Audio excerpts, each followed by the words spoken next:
One president signed laws that transformed America forever. He outlawed segregation, protected the right to vote, created Medicare, declared war on poverty. Yet millions came to hate him. His own party turned against him. College campuses erupted in protest. More than 500,000 American troops found themselves in Vietnam, and in one of the most shocking moments in presidential history, he simply walked away. This is the complicated story of Lyndon Baines Johnson, a man who may have changed America more than any president since Franklin Roosevelt, while destroying his own presidency at the exact same time. Long before he occupied the Oval Office, Lyndon Baines Johnson was a restless boy growing up among the rocky hills of the Texas Hill Country. Born on August 27, 1908, near the small farming community of Stonewall, Johnson experienced both comfort and hardship as his family's fortunes rose and fell. His father served in the Texas legislature, but failed investments eventually left the family struggling with debt. Those early years taught Johnson that power could disappear as quickly as it arrived. After attending Southwest Texas State Teachers College, he accepted a teaching position in Cotulla, where many of his students were children of poor Mexican-American farm workers. Watching bright young minds held back by poverty left a lasting impression that would shape his view of government for the rest of his life. Yet Johnson's ambitions stretched far beyond the classroom. Drawn toward politics with relentless determination, he believed influence was not something inherited, but something earned through tireless work, persuasion, and an unyielding drive to climb. That ambition would soon carry the young Texan from dusty country roads to the very center of American power. Johnson's rise through Washington was anything but ordinary. After serving as a congressional aide, he won a seat in the U.S. House of Representatives in 1937, quickly earning a reputation for relentless energy and an uncanny ability to build alliances.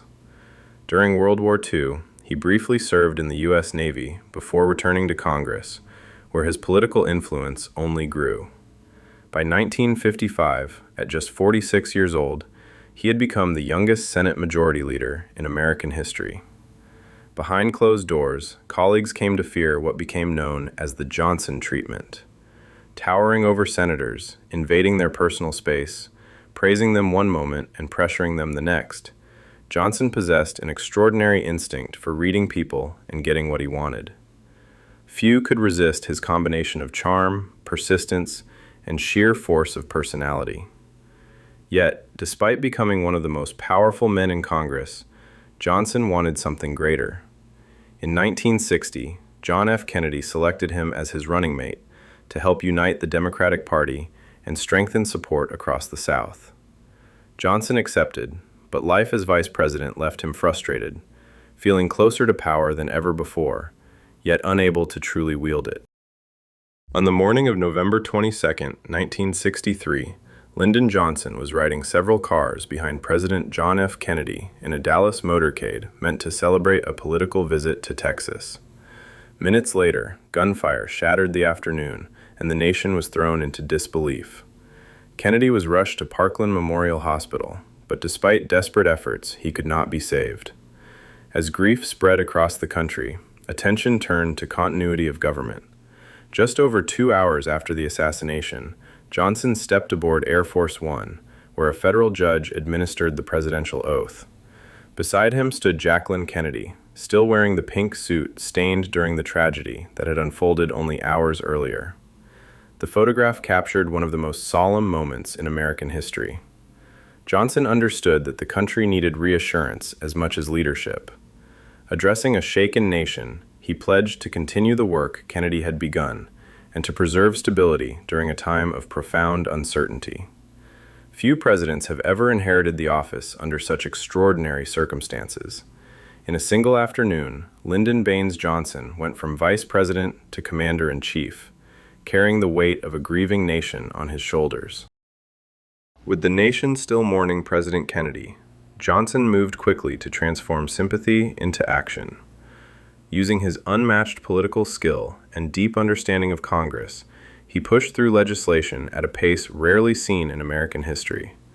The Civil Rights Act of 1964 outlawed segregation in public places, and banned employment discrimination. A year later, the Voting Rights Act struck down many barriers that had prevented African Americans from voting, reshaping democracy across the South. But Johnson's vision reached far beyond civil rights. He called it the Great Society, an ambitious effort to reduce poverty, expand opportunity, and improve everyday life for millions of Americans. Medicare and Medicaid brought health care to the elderly and many low-income families. Federal funding for schools, urban development, environmental protection, and the arts expanded dramatically. To supporters, Johnson was building a more equal America. To critics, the federal government was growing too large and too powerful. Regardless of opinion, the scale of his accomplishments was undeniable. In just a few years, Lyndon Johnson had signed laws that permanently changed the relationship between Americans and their government, leaving a legacy that still shapes daily life decades later. While Johnson's Great Society transformed life at home, another crisis was growing half a world away. After the Gulf of Tonkin incident in 1964, Congress granted the president broad authority to expand America's military involvement in Vietnam. Johnson feared that allowing South Vietnam to fall to communist forces would weaken American credibility around the world. So what had begun as a limited advisory mission steadily became a full-scale war. By 1968, more than 500,000 American troops were serving in Vietnam, while nightly television broadcasts brought the conflict into living rooms across the country. Images of fierce jungle fighting, mounting casualties, and flag-draped coffins steadily eroded public support. College campuses filled with anti-war demonstrations. Families found themselves divided over the conflict, and questions about the war's purpose grew louder each month. Johnson had hoped to build a great society, remembered for progress and opportunity, but Vietnam increasingly overshadowed every domestic achievement. The deeper America became involved, the more the war defined both his presidency and the nation itself, setting the stage for one of the most turbulent periods in modern American history. By 1968, Lyndon Johnson faced a nation that seemed to be coming apart. The Tet Offensive, launched by North Vietnamese and Viet Cong forces during the Lunar New Year, stunned Americans who had been told victory was within reach. Although U.S. and South Vietnamese forces eventually repelled the attacks, the offensive shattered public confidence in the war. At home, anti-war protests swelled into massive demonstrations, while racial tensions erupted into unrest in cities across the country. Johnson's approval ratings fell sharply, and even members of his own party began to question his leadership. Senator Eugene McCarthy mounted a surprisingly strong challenge in the Democratic primaries, and soon Robert F. Kennedy entered the race as well.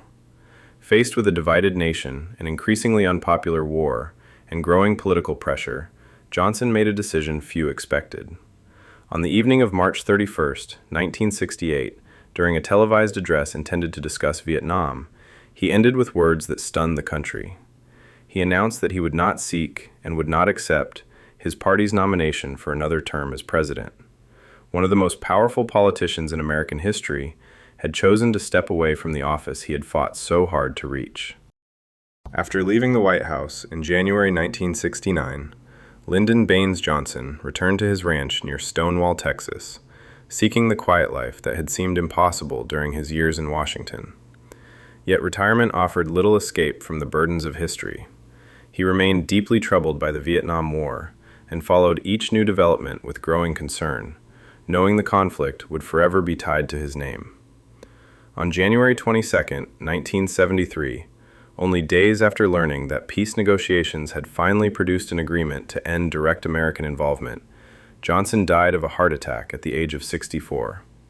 His presidency remains one of the most debated in American history. Millions of older Americans still rely on Medicare. The protections of the Civil Rights Act and Voting Rights Act continue to shape the nation. At the same time, the Vietnam War left lasting scars on families, veterans, and public trust in government. Lyndon Johnson's story resists simple judgment. He was a master politician who used power to reshape America, yet also led the nation through one of its most painful wars.